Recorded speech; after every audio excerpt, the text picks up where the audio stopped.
Art of living के अंतर्गत क्या क्या आता है ये आपको क्रमशः बताया जा रहा है। आर्ट ऑफ लिविंग में केवल शारीरिक रहन सहन नहीं आता है। आर्ट ऑफ लिविंग के अंतर्गत केवल व्यापार करने की कला सीख जाना ही नहीं आता है। आर्ट ऑफ लिविंग के अंतर्गत केवल वाक चातुर्य प्राप्त हो जाना नहीं आता है। Hello hello hello. Art of living के अंतर्गत केवल यश प्राप्त कर लेना नहीं आता है। आर्ट ऑफ लिविंग के अंतर्गत केवल अच्छा कोठी बंगला बना लेना नहीं आता है। आर्ट ऑफ लिविंग के अंतर्गत केवल अच्छी सर्विस प्राप्त कर लेना नहीं आता है। आर्ट ऑफ लिविंग के अंतर्गत मन की शुद्धि, वचन की शुद्धि, काय की शुद्धि, अपने धन का सदुपयोग, मानव जीवन के एक एक क्षण का सदुपयोग कैसे किया जाए। हम इस जीवन में जो जो प्राप्त कर सकते हैं और प्राप्त हुई चीज़ों का जितना अच्छे से अच्छा सदुपयोग कर सकते हैं, हम अपने इस मानव जीवन में कैसे अधिक से अधिक लोगों का कल्याण कर सकते हैं, उपकार कर सकते हैं, कैसे कम समय में ज़्यादा से ज़्यादा उपलब्धि कर सकते हैं, कैसे ज़्यादा से ज़्यादा इस जीवन में भी सुखी रह सकते हैं और दूसरों को भी इस जीवन में ज़्यादा से ज़्यादा सुखी रख सकते हैं।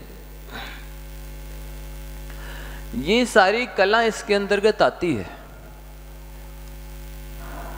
ये जैन लॉ है, ये जैन जिनेंद्र भगवान के द्वारा कहा हुआ कानून है। ये वो न्याय है जिससे मनुष्य की सर्वांगीण विकास की चर्चा की गई है। यहाँ तक कि मनुष्य ही नहीं, पशु पक्षियों के कल्याण की भी बात बताई गई है। इसलिए हमें अपने एक एक कण का और एक एक क्षण का सदुपयोग करना आना चाहिए। एक पग और एक पल व्यर्थ नहीं जाना चाहिए। तब तो हमारी मानव पर्याय सार्थक है। तो यदि हम अपने तन मन धन का, यहाँ तक कि अपने इस मानव जीवन के एक समय का भी दुरुपयोग करते हैं तो हम बुद्धिमान नहीं है, विवेकी नहीं है, हम समझदार नहीं है, हम पढ़े लिखे नहीं है। और जैन आगम में सबसे महत्वपूर्ण ये बताया गया है कि जैसे लोग व्यवहार में, संसार में बताया जाता है कि सारे जितने भी सर्विस हैं, बिजनेस हैं, उनमें भाव देखा जाता है। किस चीज का क्या भाव है, हर व्यक्ति उसके भाव को सुनकर के ही उसकी कीमत करता है। किसी चीज का भाव बहुत ज्यादा है, इसका मतलब है वो चीज बहुत मूल्यवान है, बहुत कीमती है, बहुत श्रेष्ठ है, अच्छी है। और यदि किसी चीज का भाव बहुत कम है, इसका मतलब है कि वो वस्तु घटिया है, वो थर्ड क्लास है, वो वस्तु यूज एंड थ्रू, उसका उपयोग करो और फेंक दो। ऐसा लोक में देखते हैं आप। ठीक इसी प्रकार से मोक्ष मार्ग में सबसे ज्यादा यदि किसी चीज की कीमत है तो वो है अपने भाव। भावों के आधार से ही शुद्धि होती है मन वचन काया की। भावों के आधार से ही विशुद्धि होती है परिणामों की। भावों के आधार से ही विशुद्धि स्थान, संयम लब्धि स्थान, गुण स्थान बढ़ते हैं।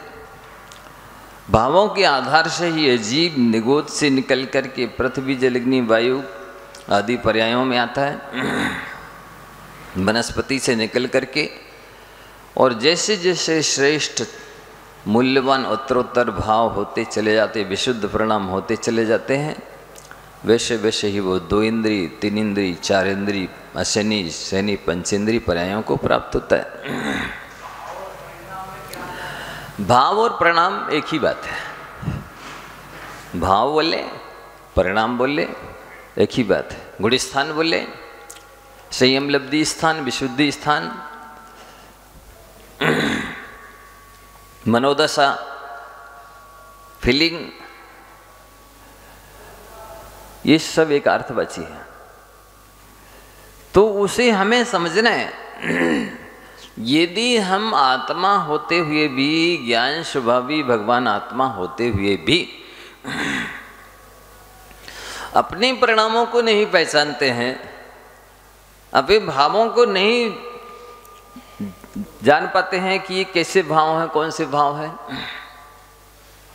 इन परिणामों का भविष्य में क्या परिणाम होगा, इन भावों का भविष्य में क्या रिजल्ट मिलेगा, क्या परिणाम मिलेगा, क्या फल मिलेगा, यदि नहीं जानते हैं तो आपका कल्याण नहीं हो सकता है। क्योंकि आपको भावों की ही पहचान नहीं है। मेरे भाव अशुद्ध है, अशुभ है, शुभ है, शुद्ध है। जब आप यही नहीं जानेंगे तो बिन जाने ते दोष गुणन को कैसे तजीगे? दोषों को दोष नहीं जानेंगे तो छोड़ेंगे कैसे? गुणों को गुण नहीं जानेंगे तो ग्रहण कैसे करेंगे? आप लोग में देखते हैं ना, जब आपको किसी चीज की क्वालिटी मालूम होती है, मूर्ति खरीदने जाए तब भी आप उसकी क्वालिटी देखेंगे, लकड़ी खरीदने जाए उसकी क्वालिटी देखेंगे, कपड़ा खरीदने जाए उसकी क्वालिटी देखेंगे, बर्तन खरीदने जाए उसकी क्वालिटी देखेंगे। ऐसी कौन सी चीज है जिसकी क्वालिटी देखे बिना खरीदी जाती है, ग्रहण की जाती है? हाँ, ये बात अलग है कि भोजन के बारे में कोई ना देखे, प्राय करके भोजन के बारे में नहीं देखा जाता है इसकी क्वालिटी कैसी है। भोजन की अवश्य सुगंधी देखी जाती है, रंग रूप देखा जाता है, रस स्वाद टेस्ट देखा जाता है। ये विवेक की कमी है। कोई भी विवेकी व्यक्ति ऐसी गलती नहीं कर सकता है कि जो चीज वो अपने मुंह में डाल रहा है, जिसको पेट में जाना है, जिसके माध्यम से तन की, वचन की, मन की रचना होनी है, जिसकी बदौलत तन मन की रचना ही नहीं भविष्य की संरचना होनी है, भविष्य का निर्माण होना है, भविष्य उज्जवल या मलिन प्राप्त होने वाला है, वो समझदार, वो सभ्य, वो पढ़ा लिखा, वो विवेकी, वो धर्मात्मा, वो संयमी जीव कभी भी भोजन की क्वालिटी देखे बिना, इसकी क्वालिटी मतलब शुद्ध है, भक्ष है कि अभक्ष है, मर्यादित है कि अमर्यादित है, स्वास्थ्य के लिए लाभदायक है कि हानिकारक है, संयम की वृद्धि करने वाला है कि संयम की हानि करने वाला है, ये विचार किए बिना नहीं खाएगा। और विचार करके लाभदायक जितनी आवश्यक है, जो लाभदायक है वही खाएगा, वही लेगा। अविवेकी होगा, असंयमी होगा, अज्ञानी होगा, असभ्य होगा, उद्दंड होगा, हानि लाभ के बारे में अच्छे से विचार नहीं करता है, वही व्यक्ति क्वालिटी और क्वांटिटी का विचार किए बिना खाएगा। आप देखिए पाउच के ऊपर लिखा है इसको खाने से कैंसर हो सकता है, ये स्वास्थ्य के लिए हानिकारक है, फिर भी खा रहा है, वो विवेकी माना जाएगा? वो सभ्य है, संयमी है, समझदार है, ज्ञानी है वो? बताइए। इतने बड़े बड़े अक्षरों में लिखा है कैंसर होता है, स्वास्थ्य के लिए कुछ भी हानि हो सकती है।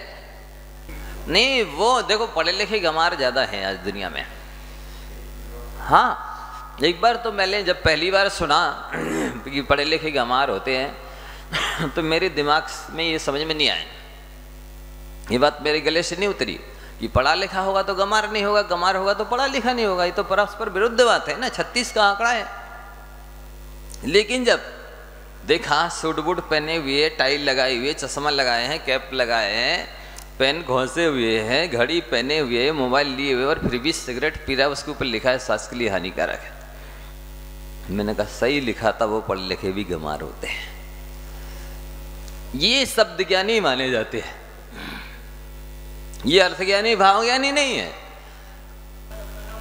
हमारे पास एक मेहतर 4.5 महीने से प्रतिदिन दर्शन करने आता है, 2 खंड चढ़कर के ऊपर जाता है, और वो धीरे धीरे बाहर से धोख देते देते अंदर से देने लगा, और अंदर से देते देते चरण छूने लगा।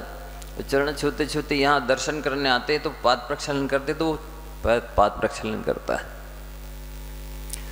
और मतलब हम आज तक समझ नहीं पाए। मैंने कहा जैन तो नहीं है, ठीक होगा कोई और दूसरा। लेकिन कल पता चला कि वो बोला कि मैंने पूछ लिया इसी सहज में, जैसे कहा कोई व्रत वगैरह करते हो? हाँ, वो सोमवार को भोले बाबा का व्रत करते हैं।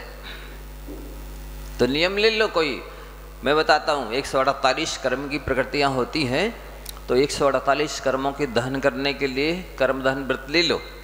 हाँ महाराज जी आज्ञा दीजिए, क्या करना है, कैसे करना पड़ता है? मैंने कहा एक बार भोजन पानी लेना बस 24 घंटे में दिन में। ठीक है महाराज जी मैं लूँगा। डमकार आता है, बोली नहीं ओम नमः आपने कहा था एक दिन किसी से, तो मैंने सुन लिया, वही पढ़ता हूँ। ठीक है ओम नमः पढ़ना, और मैं बोली करूँगा महाराज जी 148 एक बार 24 घंटे में भोजन करके करूँगा व्रत। फिर मैंने पूछा कौन सी जाति के हो? तो बोला निम्न जाति का हूँ मैं।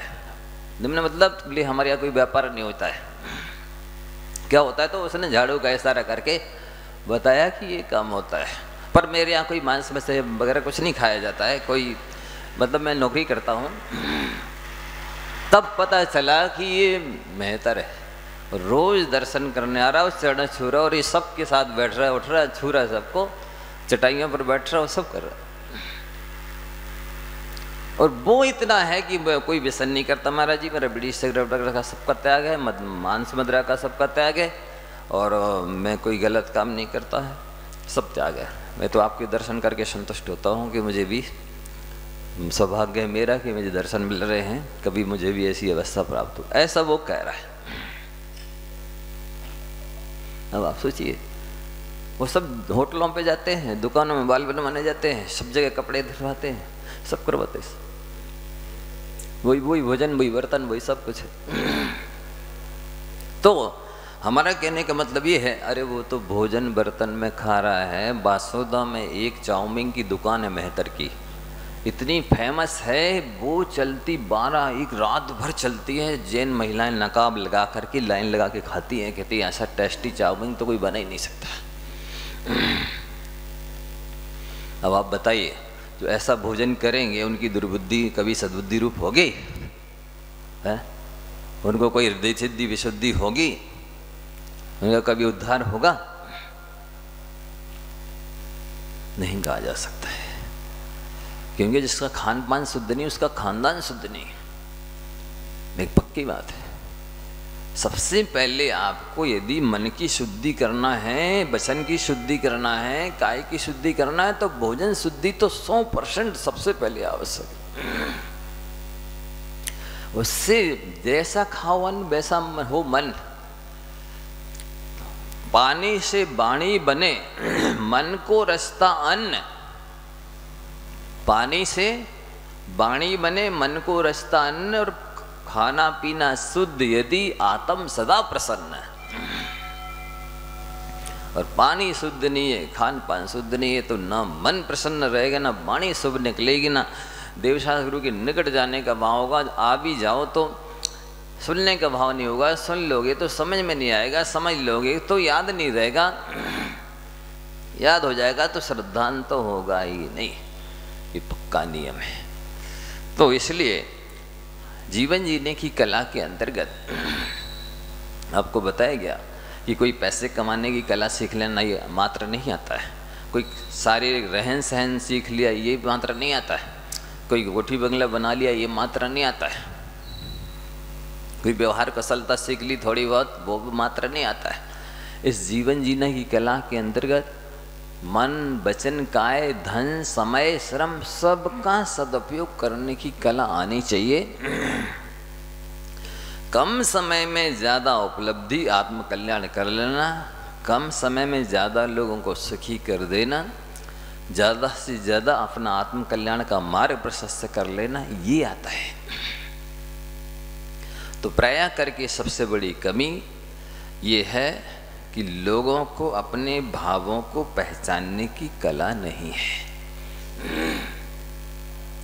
वे नहीं समझते हैं हम क्रोध की परिणाम कर रहे हैं, इससे हमारा अनंत संसार बढ़ रहा है। हमने जो दान पूजा की है, जो दर्शन किए हैं, जो पुण्य कमाया है, वो उस क्रोध करने से नष्ट हो जाता है।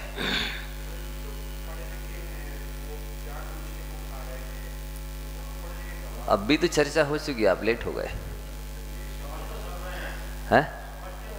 हाँ नहीं, पर वो इतनी ज़्यादा इंद्रियों के दास हैं, इतनी ज़्यादा विषयासक्त हैं, रसना लोलपी हैं, गृद्धता इतनी ज़्यादा है कि उनका ज्ञान जो है ना समीचीन काम नहीं करता है, इसलिए वो अज्ञानी ही कहला जाते हैं, ज्ञानी नहीं माने जाते। देखो कोई व्यक्ति जिसको आँख से नहीं दिखता वो व्यक्ति यदि गड्ढे में गिर जाए, कांटा लग जाए, कांच लग जाए, किसी चीज़ से टकरा जाए, सबको दया आती है, दुख होता कि अरे बेचारे को दिखता नहीं इसलिए गिर गया, लग गया। लेकिन जिसको दिखता है और जो हाथ में टॉर्च लिए यदि वो व्यक्ति किसी से टकराता है, किसी गड्ढे में गिरता है, तो लोग गालें देते हैं, हंसी उड़ाते हैं, मूर्ख काय के लिए लिए था टॉर्च, ये आंखें कहाँ थी, बंद किए चल रहा था क्या, काय के लिए हैं आंखें, नारियल की आंखें हैं क्या। ऐसी चार बातें, चार गालियां लोग देते हैं।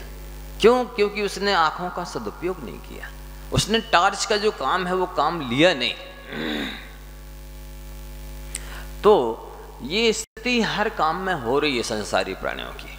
उनके पास जो चीज है उसका सदुपयोग करने की कला उन्हें नहीं आती, और जो मन है सबसे महत्वपूर्ण चीज है, अपना मन पराये बारे में सोचता रहता है। ये कैसी समझदारी? अपना मन अपने बारे में ना सोचे, अपना मन अपने काम में ना आए, तो वो अब तो असैनी है। कहते हैं जो जिनवाणी और ना धरत है, सैनी हो के असैनी है। जिनवाणी को हृदय में धारण नहीं करता है, जिनवाणी के अनुसार अपनी दिनचर्या जीवन शैली नहीं बनाता है, तो वो असैनी के समान है। कितना दुर्लभ है ये कि हम मन के द्वारा अपने आत्म कल्याण के बारे में सोचें। अरे पशु भी अपने लिए जीते हैं,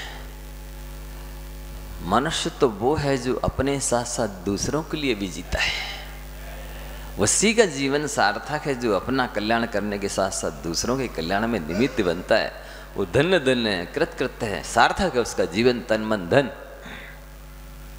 अन्यथा केवल पेट भर लेने मात्र से मानव जीवन की सार्थकता नहीं होती, धन कमा लेने मात्र से मानव जीवन की सार्थकता नहीं होती, यश कमा लेने मात्र से मानव जीवन की सार्थकता नहीं होती। कुछ लोग ऐसे हैं जो केवल यश कमाने में ही मानव जीवन सफल मान रहे हैं। कुछ लोग ऐसे हैं जो केवल भोग भोगने में मानव जीवन को सफल मान रहे हैं। कुछ लोग ऐसे हैं कि जो थोड़ा सा धर्म कर लिया उससे ही मानव जीवन को सफल मान रहा है। लेकिन आचार्य कह रहे हैं कि धर्म, यश, परोपकार सब बराबर आपको करना है, तब आपका मानव जीवन सफल और सार्थक होगा, अन्यथा नहीं हो सकता।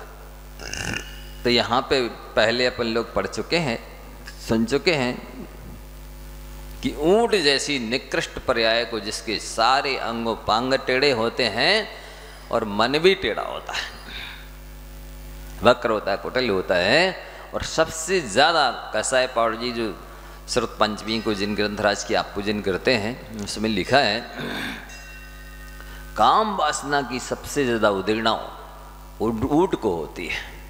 सबसे ज़्यादा पीड़ा, बाधा, कष्ट काम वासना संबंधी ऊंट को होता है। तो क्यों होता है ये ऊंट, क्यों बनता है जीव? जो मनुष्य ना तो देव, शास्त्र, गुरुओं को नमस्कार करता है, भक्ति पूजा नहीं करता। कल मैंने कहा था आप ही बताइए कि वो निम्न जाति में जन्म लेकर के भी प्रतिदिन बिना नागा किए नियम से दर्शन करने आ रहा दूसरे खंड पे चल के दिगंबर साधु के, वो अच्छा है या जो जैन कुल में जन्मा इसके बाद भी दर्शन करने नहीं आ रहा वो अच्छा? मैं आपसे पूछना चाहता हूँ, बताइए। वो अच्छा है, एक दिन नागा नहीं किया, एक भी दिन नहीं।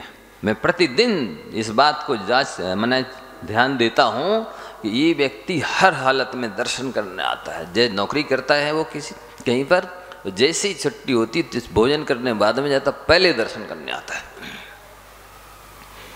या तो मैं नियम से दर्शन करने आता हूँ, तो मना कौन करेगा? जब समंतभद्र स्वयं कह रहे हैं, सम्यक दर्शन संपन्नम अपि मातंग देहजम देवा देवम विदुर भस्म गुणांगारांतरोजसम। समंतभद्र आचार्य महाराज कह रहे हैं कि सम्यक दर्शन से सहित यदि चांडाल है तो सम्यक दर्शन से रहित उच्च कुलीन जैन की अपेक्षा वो चांडाल श्रेष्ठ है। जिस और देवों के द्वारा पूज्य, ऐसा देवा देवम विदु, देवों ने भी उसे देव कहा है, पूज्य कहा है, श्रेष्ठ कहा है। देव शास्त्र का जो श्रद्धा नहीं है, भक्त है, उसकी इतनी कीमत है। दुनिया कहती है मनुष्य जन्म से नहीं कर्म से महान होता है। लोग अपने को हम जैन हैं, हम उच्च कुलीन हैं, ऐसा मान के केवल घमंड करके दुर्गति की तैयारी कर रहे हैं। और कुछ लोग ऐसे हैं क्यों जैन नहीं है लेकिन प्रतिदिन, ये सज्जन है, प्रतिदिन दर्शन करने प्रवचन सुनने आते हैं। एक 9 बजे वाले प्रवचन में भी वो जो माथे में लगा, प्रतिदिन एक दिन बाकी नहीं जाता। हाँ बिल्कुल, प्रतिदिन प्रवचन, एक दिन भी नहीं छोड़ा। इसीलिए कहा है व्यक्ति जन्म से नहीं कर्म से महान होता है। ऐसे लोगों की आचार्यों ने स्तुति प्रशंसा की है। जब वो चांडाल के लिए श्रेष्ठ कह रहे हैं कि सम्यक दर्शन से सहित यदि चांडाल भी है तो वो श्रेष्ठ है, और देवताओं के द्वारा भी वो वंदनीय है, प्रशंसनीय है, स्तुत्य। और जो जैन कुल में जन्मा है वो देव शास्त्रों के प्रति आस्था नहीं रखता, दर्शन पूजन नहीं करता है, प्रवचन सुनने नहीं आ रहा, आहार देने नहीं आ रहे, उनको कैसे श्रेष्ठ कहा जाए? भी नाम मात्र के जैन हो सकते हैं, कर्म से जैन नहीं है। आप लोगों को कर्म से जैन बनाया गया, ये उपनयन संस्कार दिया, दीक्षा जैसे संस्कार किए, 3 घंटे श्रम किया है। इसके बाद भी कोई कहे हमने तो काय शरीर नहीं किया, नियम नहीं लिया, हम नहीं पालेंगे, तो हम आपने साधु से नौकरी करा ली है, साधु से परमेश्वरी से संस्कार लेकर के मायाचारी की है, नरक नगुद के अलावा कुछ नहीं मिलेगा। कितना श्रम किया हमने, कितनी मंत्रों का उच्चारण करके पूरे बिल्कुल विधिवत सारे। हमें इतने संस्कार नहीं किए, मुनि दीक्षा ली थी तब गुरुदेव ने, जितने मंत्र हमने आप लोगों के लिए बोले, कितनी भावना भाई कि इंद्र पद को प्राप्त हो, अरहंत पद को प्राप्त हो, सिद्ध पद को प्राप्त हो, चक्रवर्ती पद को प्राप्त हो, आप सारे कल्याणों को, उत्तम स्थानों को प्राप्त हो, सारे मंत्र पढ़े। तो इस बात का ध्यान रखना चाहिए, सौभाग्य आपका। तो यदि नहीं करते हैं ये देवशास्त्र को नमस्कार, और ऊंची नीची भूमि को देखकर नहीं चलते, जीवों को देखकर नहीं चलते कि रास्ते में जीव तो नहीं है, ऊंट की तरह सिर ऊंचा करके चलते हैं, वे अगले जन्म में मर के ऊंट ही बनते हैं। क्योंकि ये आंखें आपको देखने के लिए मिली थी, जीवों की रक्षा करने के लिए मिली थी। हम देखते हैं बिल्कुल ऐसे चलते हैं, हाथ में मान लो टॉर्च भी है, उजाला है, तो वे दूसरे जीवों की रक्षा के लिए उपयोग नहीं करते। अंधेरा है, धड़ाधड़ चले जाते हैं, जरा सी दया नहीं आपके अंदर। यहाँ चीटे चीटे बेचारे के तो 24 घंटे 12 महीने अनादिकाल से लेकर के जब से वो 1 2 3 इंद्रिय पर्याय में है, अंधकार ही अंधकार है, घोर अंधकार है। कोई लक्ष्य नहीं, कोई गति नहीं, 24 घंटे चल रहे हैं, लेकिन आज तक उन्हें कोई घर नहीं मिला, कोई दिशा नहीं मिली, कोई स्थान नहीं मिला, कोई ठिकाना नहीं मिला। वे तो बेचारे वाहनों के द्वारा कुचलते चले आ रहे, और ऐसे ऊँट जैसे चलने वाले लोगों के द्वारा कुचलते चले आ रहे, असमय में मरते चले आ रहे। ये किसका कर्तव्य है कि उनकी रक्षा करे? क्या साधुओं के लिए मात्र कर्तव्य है? नहीं, सम्यक दृष्टि मात्र का, जैन मात्र का, जो धर्मात्मा है, सबका कर्तव्य है कि प्राणी मात्र की रक्षा करें। तो ये लिख रहे हैं, जो नीचे देखकर 4 हाथ जमीन देखकर नहीं चलता है, वो अगले जन्म में मर करके ऊंट बनता है। और जो बोलने में विवेक नहीं रखता है, कुछ भी बोलता रहता है, वो अगले जन्म में मर करके घोड़ा बनता है। फिर अगले जन्म में उसके मुंह में लगाम लगाई जाती है और हर बार झटका दिया जाता है, क्योंकि यहाँ आपको झटका देने वाला नहीं ना कोई, आपके मुंह में लगाम लगाने वाला नहीं है ना कोई।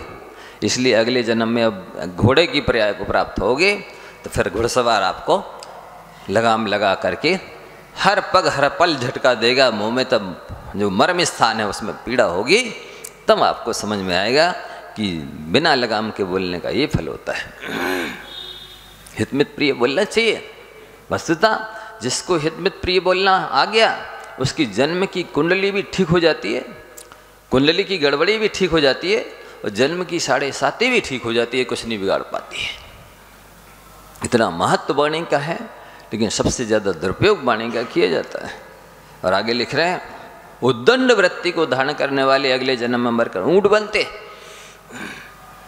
जिनको कोई बड़ों का ना आदर है, ना मान मर्यादा है, ना विनय सम्मान है, ना कोई आज्ञा का पालन है, ना अनुशासन है। जो मन में जी में आया वही सोच रहे हैं, जो मन में आया वो बक रहे हैं, जो मन में आया वो कर रहे हैं, जैसी तैसी चर्या है। दिन भर मोबाइल देखने में लगे, चिल्लाती रहे, मम्मी पापा कुछ भी कहते रहे, किसी का कुछ नहीं सुनना। कितने बजे सोना स्वतंत्र है, कितने बजे जागना स्वतंत्र है, क्या करना है कोई कुछ कह नहीं सकता। हम मर जाएंगे, हम भग जाएंगे, ऐसी धमकी दे दे करके अशुभ कर्म मान रहे हैं, अगले जन्म में मर के ऊँट होंगे। जितनी तरह की उद्दंड चेष्टाएं, एक बात आप ध्यान रखें, जो व्यक्ति जितना सभ्य होगा वो उतना ज़्यादा शालीन होगा, तो जितना ज़्यादा शालीन होगा वो उतना ज़्यादा सभ्य और बनता चला जाएगा। ये निमित्त निमित्त एक संबंध है, एक एक चेष्टा का। सिर को कैसे रखना, माथे को कैसा रखना, आँखों को कैसे रखना। महाराज श्री ने बताया था ना, आँखों के द्वारा क्या क्या प्रतिबिंबित होता है, क्या क्या दर्शित होता है, फलित होता है। आँखें सब कुछ कह देती हैं, चेहरा, पूरी body language, face reading, I reading, ये बहुत कुछ बता दे। साइकोलॉजी, अनुक्तमप्युहति पंडितो जना, नीति में तो सूक्ति आती है, जो बुद्धिमान लोग होते हैं वे तो बिना कहे ही अभिप्राय समझ जाते हैं। ये तो प्रज्ञा का, बुद्धि का फल है। इसलिए उद्दंडता धारण नहीं करनी चाहिए, इसका पनिशमेंट बहुत होता है। आप देखो, एक पाप का फल बताता हूं मैं, जैसे कुशील सेवन किया, अब उस व्यक्ति को उस पाप ने अभी से सजा देना शुरू कर दिए। बच्चा गर्भ में आया तभी से चिंता लग गई, हर महीने चेकअप करा रहा, डॉक्टर को दिखा रहा, उन्होंने और कुछ ना कुछ बता दिया, ये परहेज करो, ये इंजेक्शन लगवाओ, ये दवाई खाओ, ये ऐसा करो।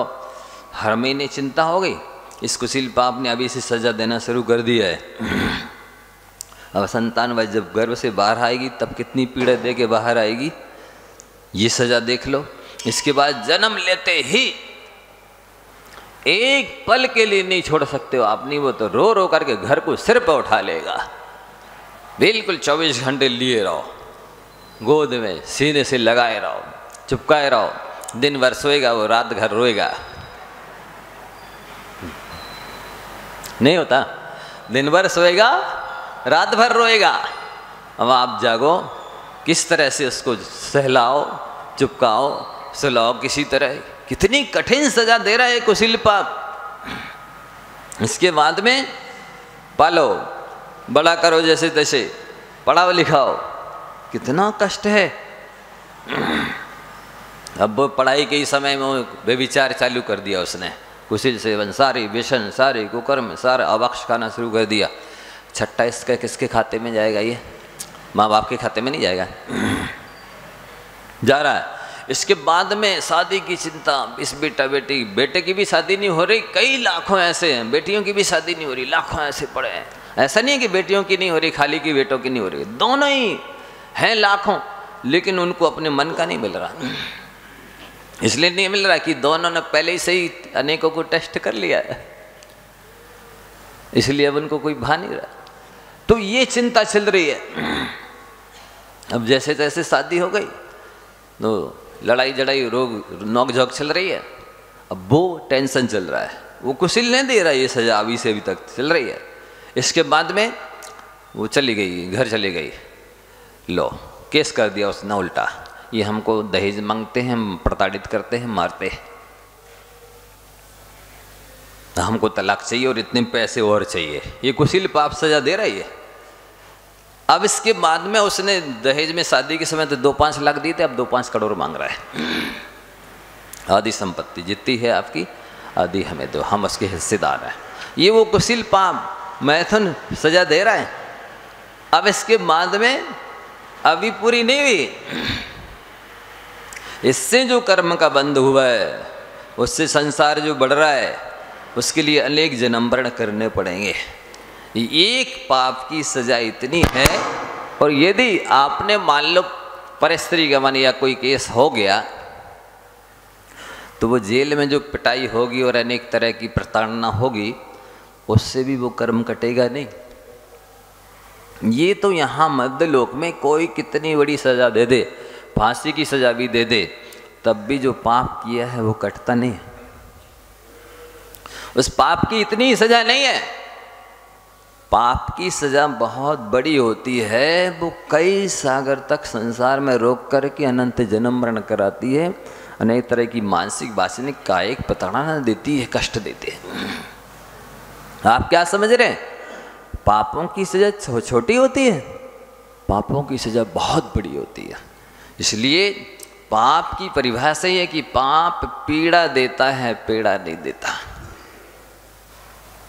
पीड़ा देता है वो, जैसे आपके पैर में कांटा या कील चुभ जाए तो हर पग, जितने पग रखोगे उतनी बार पीड़ा होगी। ऐसे ही पाप आपको बहुत लंबे समय तक पीड़ा देगा। इसलिए किसी से न डरो, लेकिन पाप से अवश्य डरना, क्योंकि आपका शत्रु सच्चे मायने में सबसे बड़ा शत्रु है तो पाप है। हिंसा, झूठ, चोरी, कुशील, परिग्रह, ये पांचों पाप। आज विडंबना ये है कि अच्छे अच्छे पढ़े लिखे, अच्छे अच्छे धर्मात्मा कहलाने वाले, गिनती तो कहते हैं 5 होते हैं पाप, लेकिन परिग्रह को पाप मानने तैयार नहीं है। परिग्रह की कोई लिमिट नहीं उनके पास कि कितना कमाना है, कितना अपने पास रखना है, इसका परिणाम क्या होगा। ये भी पाप है, ये भी मुझे भवांतरों में पीड़ा देगा। कौन मानने तैयार बताइए? जो रोज प्रवचन सुन रहा है, शास्त्र पढ़ रहा है, क्या अभी भी मानने तैयार है कि ये पाप है, ये परिग्रह? जब एक तनिके का राग भी, कौन सा तिनका? जो दांत साफ करने के काम आता है, उस तनिके का राग भी पाप का ही बंध कराता है। और निर्दोष चालित पाले बिना तो चारित्र मोहिनी कर्म का क्षय से अपसम करना बहुत कठिन बात है, असंभव है, होता ही नहीं। भगवती आराधना में लिखा।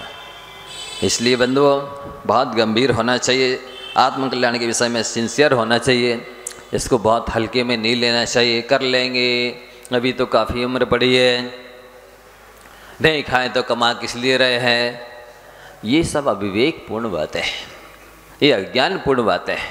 मानव जीवन का एक एक क्षण, एक एक समय अच्छी तरह सदुपयोग करना है, बिल्कुल दीपावली की तरह मनाना चाहिए। गुणों की दिवाली मनाओ और दोषों की होली जलाओ, तब आपका कल्याण होगा, अन्यथा होने वाला नहीं है। अंत में लिखते हैं,